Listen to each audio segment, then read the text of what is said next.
Olá, boa noite. Polícia de Imperatriz prende 3 irmãs com crianças de colo, transportando 60 quilos de maconha. As 3 irmãs desembarcaram aqui no terminal rodoviário de Imperatriz, onde compraram passagens para seguir até São Luís no ônibus de uma outra empresa. Bancários anunciam paralisação de advertência em prol de melhorias salariais. Quase 150 mil maranhenses já baixaram o aplicativo título da Justiça Eleitoral. E ainda, estudantes participam de ação educativa sobre os riscos de não obedecer às regras ferroviárias. Não tem nada melhor do que falar sobre segurança, principalmente para crianças, adolescentes, que são o nosso futuro.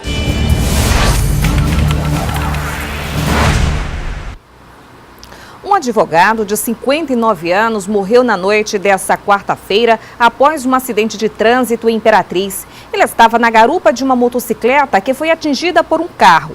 Há suspeita de que o condutor estaria sob efeito de bebida alcoólica.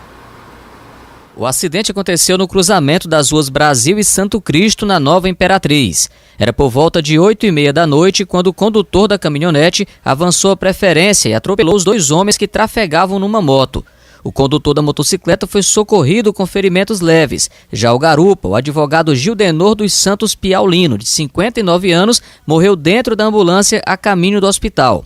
O empresário Arley Alves do Nascimento conduzia o carro na hora do acidente. Segundo a polícia, ele estava sob efeito de bebida alcoólica. Ele foi preso em flagrante e apresentado no plantão central da Polícia Civil. O Arley está sendo autuado pelo crime de homicídio culposo no trânsito, com um agravante aí de estar conduzindo o veículo embriagado. E se fazia no instante do acidente acompanhado de 2 mulheres que confirmaram aos policiais militares que atenderam a ocorrência que minutos antes estavam bebendo antes do acidente os 3 juntos. No carro, a polícia encontrou latas de bebidas embalada, além de garrafas e latas de cerveja sem o conteúdo. Na delegacia, o Arley não quis falar sobre o assunto. As 2 mulheres que estavam com ele foram apresentadas e ouvidas.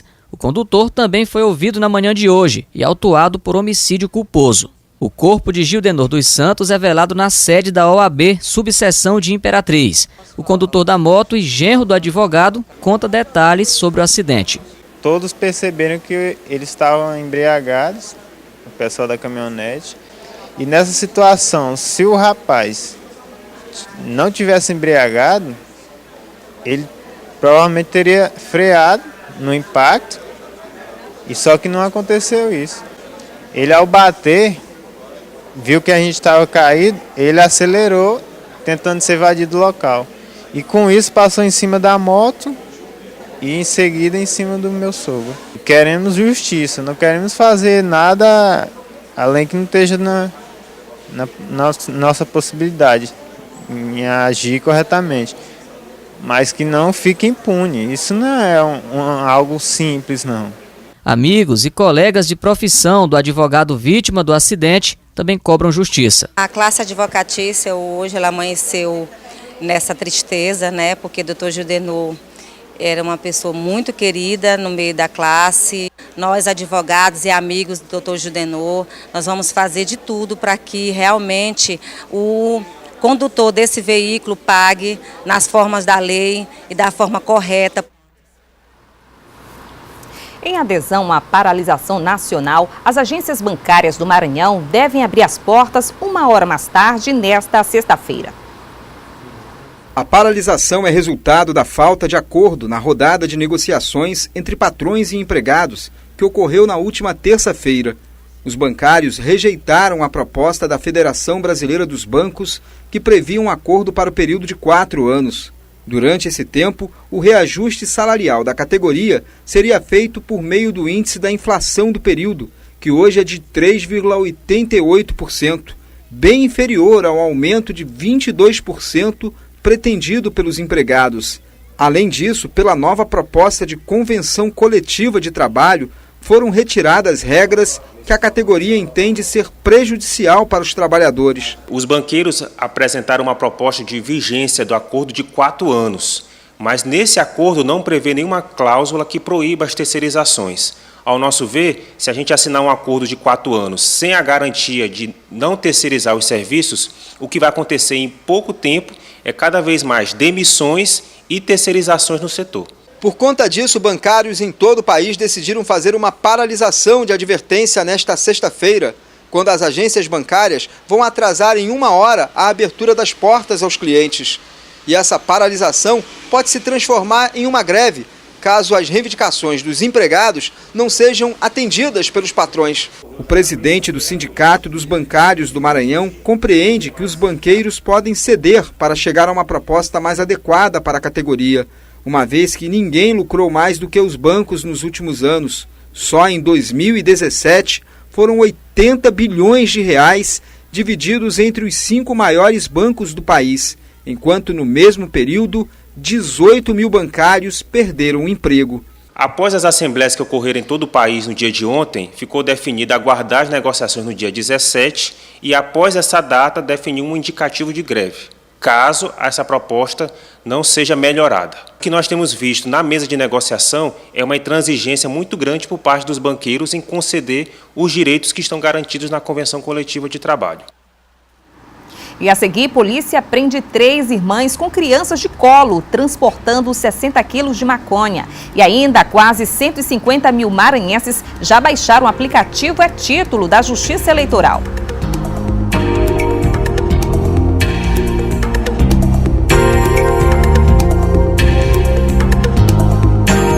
Em Imperatriz, 3 irmãs foram presas com 60 quilos de maconha durante uma operação policial na noite dessa quinta-feira. Elas traziam as drogas de outro estado, acompanhadas de crianças de colo. As encarregadas de transportar os 60 quilos de maconha prensada eram as gêmeas Natália Caroline Costa da Silva e Nacila Caroline Costa da Silva, de 25 anos, e a irmã mais nova, Tarsila Caroline Costa da Silva, de 20 anos. As 3 irmãs desembarcaram aqui no terminal rodoviário de Imperatriz, onde compraram passagens para seguir até São Luís no ônibus de uma outra empresa. A polícia acredita que era uma tentativa de levar a droga até o destino sem levantar suspeitas, mas o plano deu errado. Uma ligação anônima fez a polícia montar uma operação e chegar às 3 mulheres já na saída da rodoviária. Mandamos descer as pessoas que estavam já suspeitas, mandamos descer as bagagens, tiramos a bagagem também que estava embaixo no baleiro do carro, colocando do lado das pessoas e fomos abrindo uma a uma e tivemos a grata surpresa de cada uma ter quantidade substancial de droga. Cada uma levava uma criança. Outra estratégia para não levantar suspeitas. As 2 meninas e um menino foram encaminhados para o Conselho Tutelar da Área 2. Elas não são de Imperatriz, não tem familiares na cidade, eu não sei como é que vai ficar a questão delas, então a gente precisa resguardar as crianças, né? Levar elas para um lugar seguro, tranquilo. Natália, Nacila e Tarsila foram ouvidas na manhã de hoje na 10ª Delegacia Regional de Segurança e encaminhadas para a Delegacia de Entorpecentes e Repressão ao Narcotráfico. E vamos tentar chegar nos donos da droga para indiciar, além dessas 3 irmãs, as pessoas que receberiam esse material. Quase 150 mil maranhenses já baixaram o aplicativo título da Justiça Eleitoral. A ferramenta poderá ser utilizada no dia da votação, apenas para quem já fez o recadastramento biométrico. Veja na reportagem de Ciro Mineiro. O aplicativo está disponível para tablets e smartphones e pode ser baixado por meio de iOS e Android. O serviço oferecido pelo Tribunal Superior Eleitoral é gratuito e garante ao eleitor inúmeras vantagens. Através do e-título, a pessoa pode saber o local que ela vota, a sessão eleitoral, se o título está regular, se ele está quite, obtendo inclusive a sua certidão de quitação e a sua certidão criminal eleitoral. Recentemente, o sistema foi atualizado e opções como certidão de quitação eleitoral e certidão de crimes eleitorais foram adicionados e podem ser acessados pelos usuários. Dos 4.537.237 eleitores maranhenses, quase 144 mil já possuem o aplicativo. Até outubro, a previsão é que esse número tenha crescido muito mais. Para o eleitor que já se submeteu ao recadastramento biométrico, não será necessário levar nenhum documento com foto no dia da votação. Se você possui um smartphone e tiver baixado o aplicativo e-título, basta apresentá-lo na sessão que será possível votar. Não precisa levar o título de eleitor e nem nenhum outro documento, que aquele eleitorado que já passou pela biometria, o eleitor já tem sua foto cadastrada, então no e-título já aparece a identificação da foto do eleitor e o mesário já pode comprovar a identificação do eleitor no ato de que o eleitor for votar no dia da eleição. Com 18 anos de idade, todo cidadão do sexo masculino precisa se apresentar às Forças Armadas para o alistamento militar. Obrigatório ou não, a carreira atrai a atenção de muitos jovens que sonham servir ao Exército Brasileiro. Hoje foi dia do Aleph se apresentar para a seleção dos jovens que desejam servir às Forças Armadas. Ele passou por exames de saúde e uma entrevista, sonhando em fazer parte do Exército. Vim com expectativa de conhecer coisas novas, porque eu já tinha um desejo de servir às Forças Militares.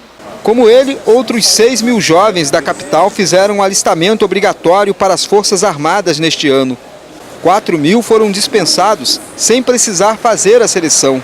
Os que permaneceram estão passando por uma primeira etapa de avaliação. Vão passar para o dentista, onde será avaliada a arcada dentária, do jovem, Após isso, vão ser designados para uma inspeção de saúde, onde vai ser verificada a parte de saúde da pessoa, verificar algumas medidas, a parte visual dele, da visão, se ele enxerga bem, o seu peso, a sua altura, e alguns exames preliminares, essa parte médica lá. A maioria dos candidatos acaba sendo liberada do serviço militar, uma vez que apenas 150 jovens este ano devem entrar para as Forças Armadas em São Luís. No momento do seu alistamento, o próprio cidadão ele coloca se ele é voluntário ou não. Então o próprio sistema ele já procura excluir aqueles que não são voluntários para o serviço militar. Hoje este grupo maior que veio fazer a seleção foi dispensado do serviço militar. Todos os senhores estão liberados do serviço militar, ou melhor, foram dispensados do serviço militar de acordo com as suas situações. Já este grupo reduzido passou para a segunda etapa, que será realizada no final deste ano. O Adailton foi um dos que se apresentaram como voluntário e espera entrar para o Exército. A expectativa é boa, Tô me interessando bastante, estou fazendo o possível para que eu possa passar. A maior parte dos jovens selecionados para o serviço militar na capital será incorporada pelo 24º Batalhão de Infantaria de Selva. Quem ficar aqui vai passar por um período de adaptação à vida militar, que pode durar em torno de 5 meses. Esse pessoal vai entrar no Exército e vai passar por um período que é chamado a Instrução Individual Básica, que é onde vai ter a primeira tintura ali de militar. Então vai ter as instruções principais ali para ele estar se adaptando à vida na caserna e poder cumprir a sua missão. Ah, lembra do Aleph? Pois é, ele também passou para a próxima etapa de seleção e agora está mais perto de realizar o sonho. E aí fica na expectativa de ser convocado para participar das Forças Militares. E a seguir, Rio Anil e Santa Júlia recebem ampliação das obras do asfalto na rua. E ainda estudantes participam de ação educativa sobre os riscos de não obedecer às regras ferroviárias.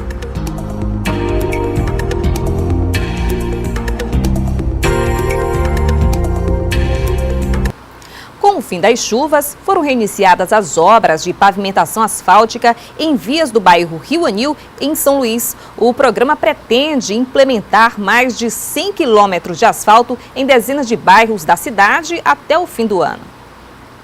Na manhã desta quinta-feira, o prefeito Edivaldo Holanda Júnior, acompanhado de uma comitiva formada por secretários e assessores, visitou as obras de pavimentação asfáltica na área do Rio Anil, em São Luís. O recapeamento teve início pela Avenida Contorno, importante via que liga os bairros do Bequimão e Vila Palmeira. Agora vai ser bom, muito importante, aí tem esse trabalho aqui agora, e sempre teve, o povo vem jogar de noite e tal. Só no Rio Anil serão 2 quilômetros de asfalto, em ruas e avenidas, o que vai contribuir no tráfego de veículos, entre eles no de ônibus que prestam serviço no transporte público da cidade. O cotidiano para os moradores que vivem na região também vai melhorar, como destacou o seu João Manuel, que mora no Rio Anil há mais de 30 anos. Nós estamos felizes com isso, chegou na hora certa, vai ser muito bem-vindo aqui no nosso bairro. Além disso, estamos esperando a inauguração também de uma praça, de um colégio. Com o final do período chuvoso, aqui em São Luís, a Prefeitura retomou com força o programa Asfalto na Rua. O secretário de Obras destacou que o trabalho de pavimentação de ruas e avenidas ocorre paralelamente em vários bairros da capital. Na cidade operária, com terraplanagem, com pavimentação asfáltica, com concreto, nos cruzamentos de vias. Estamos trabalhando na Vila Brasil também com terraplanagem, pavimentação asfáltica e concreto, assim também como no bairro da Estiva. Então, assim vai seguindo o planejamento do prefeito Edivaldo Alorada Júnior de pavimentação urbana na nossa capital. São vários benefícios que estão sendo entregues à comunidade do Rio Anil. Além da pavimentação de vias, ainda nesta quinta-feira será inaugurada uma praça no bairro, que conta com uma academia ao ar livre. Os últimos ajustes foram dados na manhã de hoje. Ainda no Rio Anil, a prefeitura reformou uma escola. A escola, mais educação, né? Porque sem educação a pessoa não conserva nem o asfalto sequer, né? Porque não tem entendimento de nada. Temos outras frentes de trabalho espalhadas na cidade, como por exemplo Vila Brasil, Estiva, Cidade Operária, enfim, muitas ações da prefeitura acontecendo dentro da cidade de São Luís. Crianças que estudam e moram nas proximidades da ferrovia participaram hoje de uma ação educativa sobre os riscos de não obedecer às regras ferroviárias. O aprendizado foi oferecido durante um passeio bem divertido, como mostra a reportagem de Geice Gomes. O bom dia da Ana e do Vinícius foi ouvido por todos os passageiros. Muito obrigado pela atenção. Tenha todos uma boa viagem. A duplinha teve um dia de chefes de trem, o cargo que acumula as maiores responsabilidades durante a viagem pelos trilhos. Muito nervosismo e também foi muito legal. Ao lado dos amigos da escola foi aquela farra. Muitas brincadeiras, lanchinhos, competições, uma atividade mais divertida que a outra. Estudar assim é moleza, né? Estou gostando muito de ficar aqui com meus colegas no passeio da minha escola. Tá bacana, tudo bom. A experiência divertida tem um objetivo super importante: educar essas crianças que moram e estudam nas proximidades da ferrovia para que elas tenham uma relação de segurança, tanto com o trilho quanto com o trem. Então, o que a gente faz? Só que a ferrovia, para se manter como uma das mais seguras, a gente também tem que manter esta segurança. E manter essa segurança também bate muito com a questão comportamental das pessoas. Então, não tem nada melhor do que falar sobre segurança, principalmente para crianças, adolescentes, que são o nosso futuro. As ações educativas sobre os riscos de não obedecer às regras ferroviárias são frequentes e têm auxiliado na diminuição do número de acidentes em ferrovias. A Vale ela prega com muita força essa questão. Nós temos o órgão que regula a Vale, é a ANTT, a Agência Nacional de Transporte Terrestre. Ela considerou, saiu uma nota dela agora, nós temos as ferrovias mais seguras do país, são da Vale. A estrada de ferro Carajás passa por 23 municípios. São 861 quilômetros divididos em 14 paradas, 11 no Maranhão e 3 no Pará. A nossa viagem com os alunos da Unidade de Educação Básica José Gonçalves do Amaral Raposo foi mais curta. Percorremos 126 quilômetros até Arari, em uma viagem de cerca de 2 horas. De volta à escola, todos eles estão preparados para repassar o que aprenderam nos vagões. Nunca jogue pedra por causa que pode machucar você mesmo e outras pessoas. Que nós sempre temos que olhar para os dois lados antes de seguir em frente. Essas e outras notícias você confere no portal MA10. Muito obrigada pela sua audiência. Fique a seguir com o SBT Brasil. Uma boa noite e até amanhã.